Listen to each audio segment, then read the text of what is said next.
Good morning to all of you. Reason are given there. Here, see here. And we have to do mean of all. See, 50, 16, 6 points.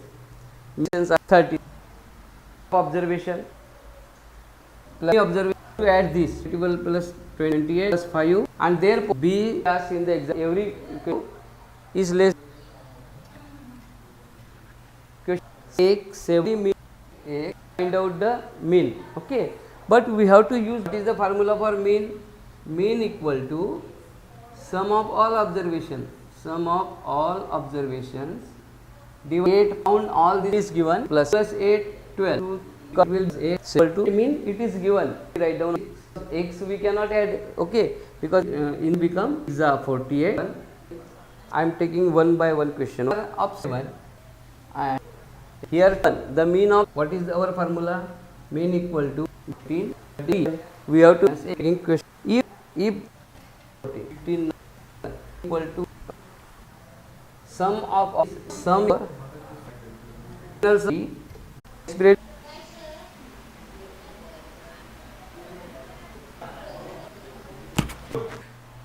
करते हो और नहीं आता. So after our that editing and okay learn about. So already we have discussed. जैसे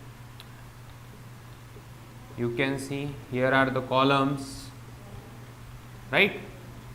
Row very well that about the worksheet and workbook. So we will start that. About the electronic spreadsheet, worksheet is also known as electronic spreadsheet. Is in arranging data. If you want for making totals for percentage like that way. Okay, that's why the MS Excel spreadsheet is very popular. We are going to start here. Page number 43. See on page number 43, starting Microsoft Excel 2000. MS is the short form of Microsoft. Okay, 2010. MS Excel is the software name. That application name 2010. It is a version. Okay, वो क्या है? उस application का version है. So MS Excel 2010. You can say that. And in this lesson, we are going to learn about MS Excel 2010. Okay, M किए जाती है that we are that 1000 programs there is like MS on MS Excel 2010 that window. Okay, देखो it is a Excel and name book 1 by default. Okay, it is a workbook. I told you about that workbook and worksheet, right? Don't make confusion in between workbook and worksheet. Okay, अब workbook किसे कहेंगे? The multiply है और क्या difference है? Okay okay means workbook क्या है? एक एक्सेल फाइल है. ओके, और वर्कशीट क्या है? उस एक्सेल फाइल में जो मल्टीपल शीट्स होती है that sheets is also known as worksheet. Okay, that is the difference only. Understand? So after that we will see components of Microsoft Excel 2010. Components देखेंगे हम कि क्या क्या components हैं.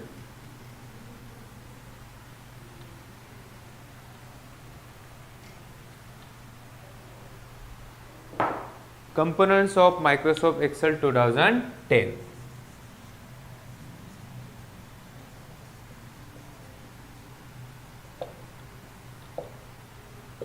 Means you can use, and that the first is about that workbook of Excel containing multiple worksheet, and an Excel workbook is saved with .xl. Ask के लिए fill in the blanks are worksheet is a collection of by कितने more worksheet, multiple worksheet section of. So what is meant by row of data and 8 rows होती है. Okay, it is known as column. So represent data vertically in the worksheet, and there are 16,300 in each worksheet. So in that भी हम data enter करने वाले ना ही रो में होगा ना ही कॉलम में होगा, किस में होगा? सेल। और what is mean by cell? It is the intersection of rows and that box and columns. Each cell has a unique action of column. Cell I will share you. Active cell enter or edit day boundary पे enter your data. Understand all of you? And then after that the next is the data type. Data type. Data type means कौन सा type का data आप Excel में enter कर सकते हैं, Excel में क्रिएट कर सकते हैं। So 3 types of data can be enter in an Excel worksheet, in that number, text and formula. Okay, number, text and I hope you understand betterly, students.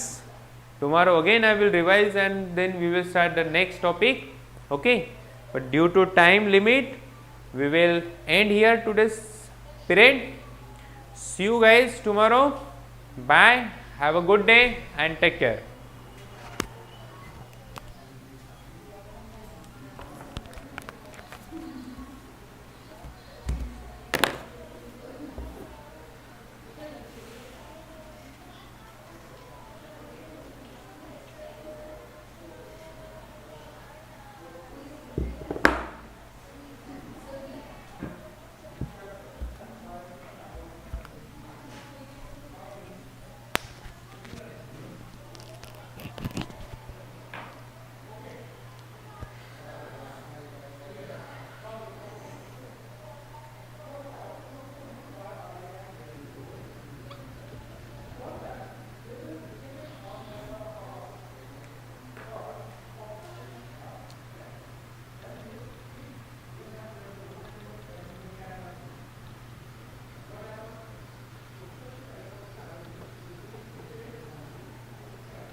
Good morning, students. As you middle and modern period, the beginning of the century to 8th century, that was old period. Then 8 to 18, that was in medieval period, and 8 to 18th century was divided into two periods, early and later. 8 to 13 and 13 to 18. Later on, after 18th period, we already got the modern period of our development that took place in this medieval period of our country. What was the first historical development? That was of Musia or India. Whatever the countries are invaders who had invaded India, not India, there was an exchange of culture in both the countries. Whatever good things were there in their culture, it was adopted by Indian, and whatever good there was in our culture, that was adopted by the invaders. That's why by already exchanging both the culture, that already new culture came into existence. What do you mean by new culture?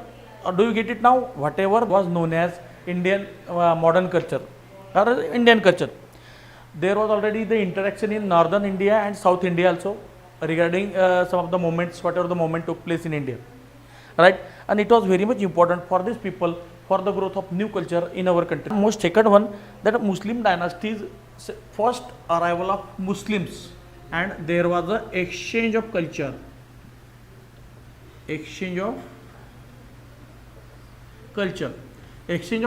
whatever we adopted from their culture or whatever they adopted from our culture, that was known as already Indian culture.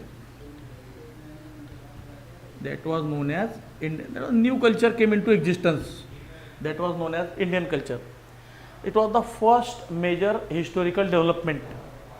Second one, you know very well, for the development of any country, try to take the example of India.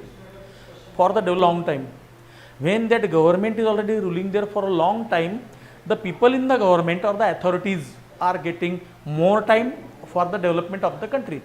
all of you know very well, if the governments are changing every year, will be there any stability in the government? No. If there will be no stability, 100% the countries will not develop as fast as the stable countries, stable governments. So let me tell you one thing, Mughal had provided such a period in India that was very important. Political stability. Political stability. This political stability means development. Stability means development. You know, I already told you, 13th century to 18th century Mughal rule India, right? That's why one by one, you know, the whole emperors. You try to take example from Babar up to Bahadur Shah Jafar. Whatever the emperor had taken place, all of them had developed India in such a way. That was one of the secure stability. That was already a reason for development.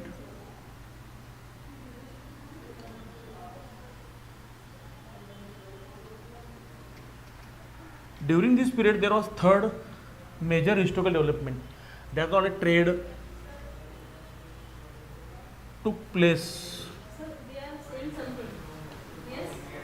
Major, yes. Now whatever the major, yes. Sir, you ask them. They want to say. Prince, yes, Prince. What? Is it not? Yes, not. Board is not clear. No, that pain also. Yes, but yes, listen. Pain begins. Sir, बताओ उनको board नहीं clear. Doesn't matter. Now listen me. We are going to revise the lesson. Now listen me carefully. After the arrival of already ruled India, but at least what happened? Now keep in mind that the stability of the government. Look at this board. The stability of the government, that was already because of stability, the government was developing our country very fast. Second one, third most important, the trade took place, and we had also borrowed some of the items from other country during this period, during this medieval period. That's why it was also very much important for the development of our country. Third and most important, during the medieval period of India, very fast in India during this medieval period. All of you keep in mind. Now, by comparing with the other religion, Islam had spread out very fast. Now, just let me tell you one thing, we are getting more information about the medieval period. We are getting more information about, you know very well, there are three types of sources to get information about history. Three types of sources. One of them is, that is most important, archaeological source. What is it? Archaeological source. Yes, archaeological sources. What are the examples of archaeological sources? Simple. First of all, monument. What do you mean by monument? Monuments means the old buildings. Old buildings, palaces, forts, castles. These are already the monuments. Second one, coins. Right? Monuments, coins. You know very well some of the paintings. Yes. Paintings and the relics, the remains of old palaces or forts. Palaces or forts are already the most important archaeological sources to gain information about the past. After this, all of you know very well, some of the coins and some of the inscriptions which are already providing information still today. What do you mean by inscription? One of the, yes, that is also one of the most important archaeological source. That is not the archaeological inscription. Yes, that is a written source for our people. Receptions, messages are already in card. Yes, on the plates. Whose inscriptions are more important, famous in India? Yes, Ashoka. Ashoka, and you know very well the national emblem of India. Whatever the national emblem Satyameva Jayate is already taken from the pillars of Allahabad. Now, all of you are very well, a most important source, that is coin. Coins are giving us more information. Why are coins more important for us to get information? As an archaeological source, coins. people on the coins. Because of that photos or that images, that year also the year of minting of that coin, giving us more information about the coins and that ruling, or to get more information about the medieval period. That is already, you know, that periods are going to provide the political events also.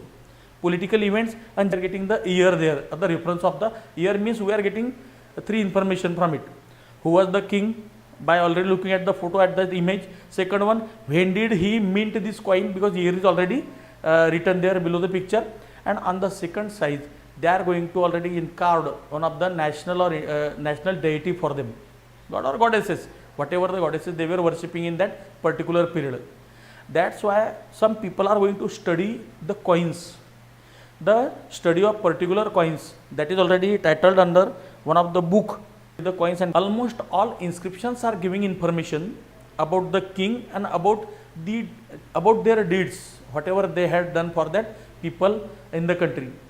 And what was the object behind already erecting such kind of inscriptions or messages on the plates? Very important message. It was just already given there on the Ashoka's pillar.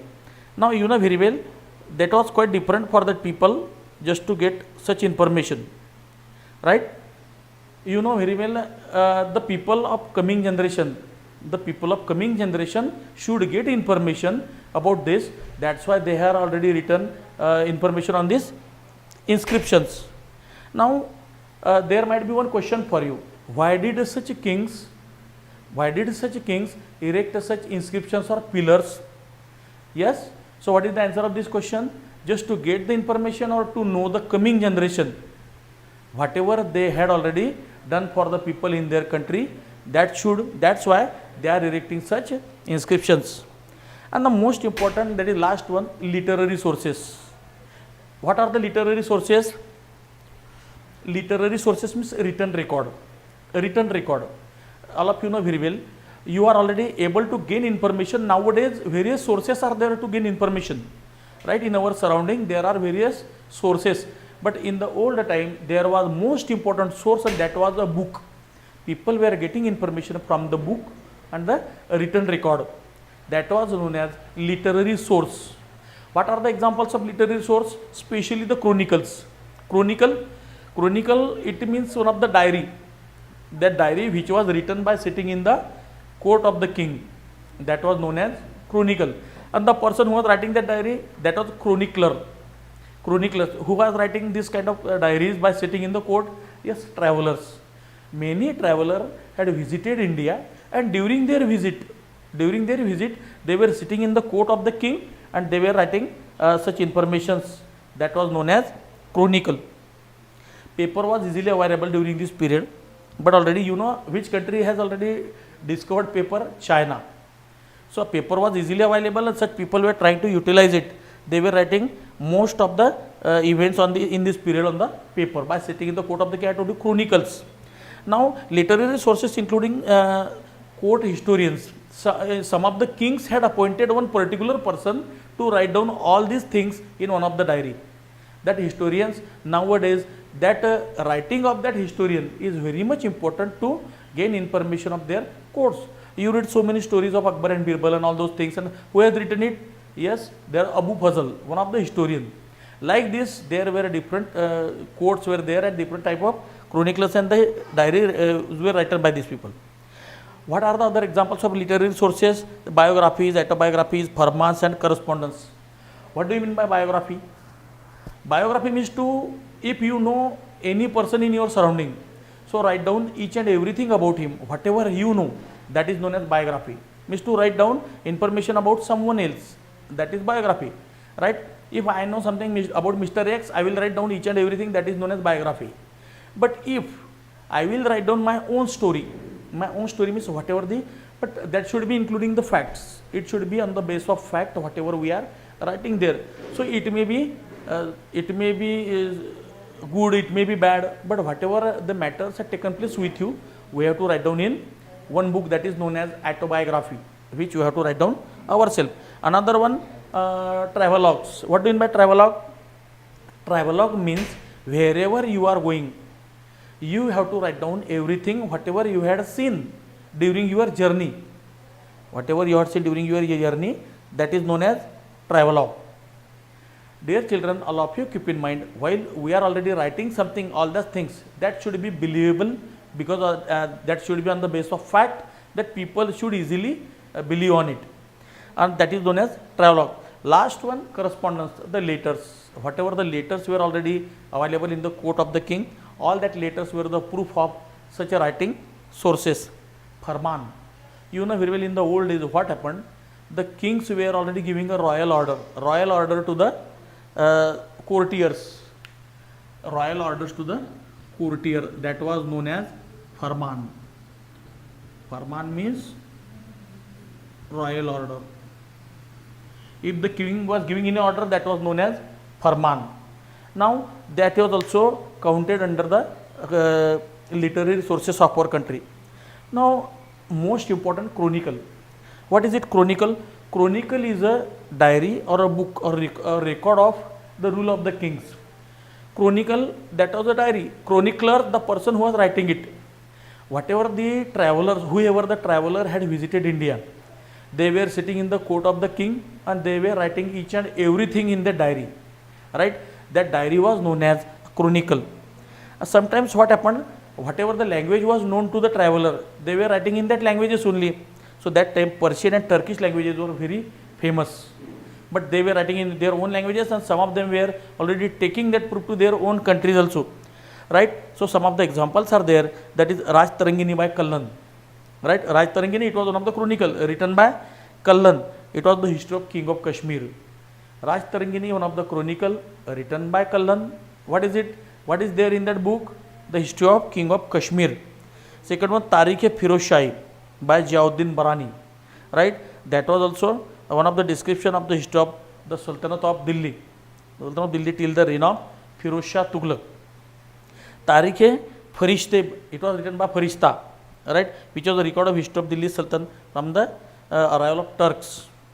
Now last one was there, Kizamul-Future, that was Tughlaq-Nama by Amir Khusro, deal with the reign of Khilji and Tughlaqs.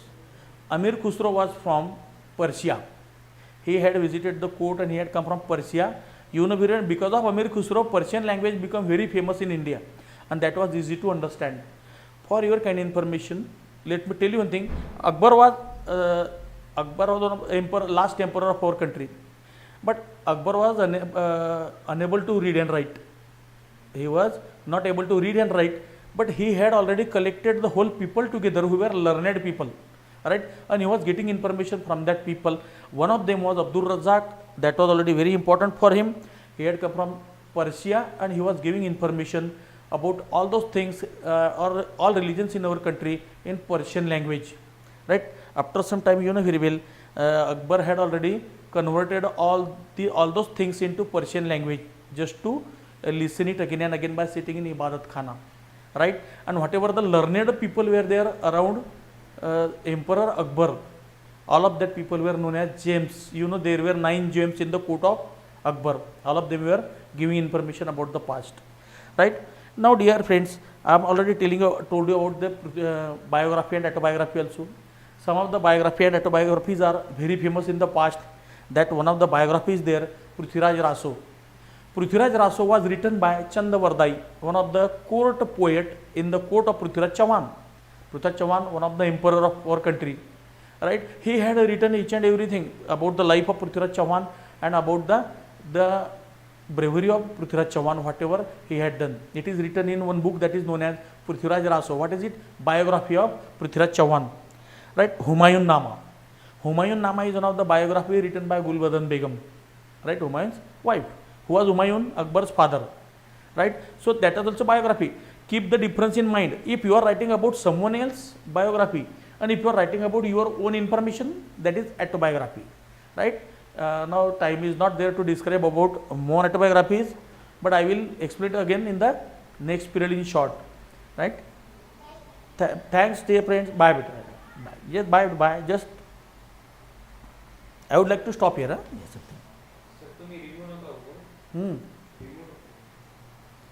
No.